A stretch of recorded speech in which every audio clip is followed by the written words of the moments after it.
All right, so for this exercise, you're going to need your resistance band. I would suggest using the 1/4 quarter inch. This one is like a light resistance. It's not going to give you a whole lot of pushback when you try to pull it. It's perfect for doing like full body squats or banded rows like we're about to do. So I would suggest the purple 1/4 inch. That's what I would suggest. So you'll start with the resistance band on the floor. You'll go ahead and fold it in half. Then you want to step right in the middle of that, right in the center, okay? So right in the center of your feet, right in the center of the band.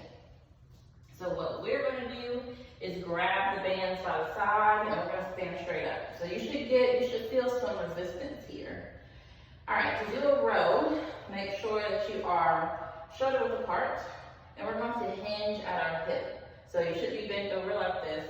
You're going to hinge at your hip, so push that butt back and then bend over so your back is nice and flat.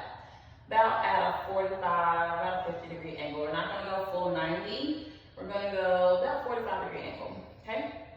So when you do a row, most people, they like to just pull upwards, okay? So we're not going to be pulling our elbows towards the ceiling like this. This is not a great row. We're going to pull our elbow back towards the wall. So we're going to pull backwards, like we're actually pulling something from the ground backwards. So instead of from the ground up, this is not a great movement for your actual shoulder.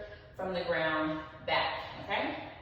So when you have your bands in your hand, you're going to come to about a 45-degree angle. And you're going to pull your bands back, okay? This is going to be an example of a good row. Pull those bands back. You should feel your shoulder blades touching in your back when you do this. Pull those back. If you're pulling up, you're going to kind of get a shoulder shrug and your neck will kind of sink into your body. This is not what we want. This is not working the muscles that we're trying to tone up here, okay? You want to pull backwards, all right? And you want to make sure that you're not inching your way up as you're pulling. You want to make sure that you're remaining at about a 45, 50-degree angle.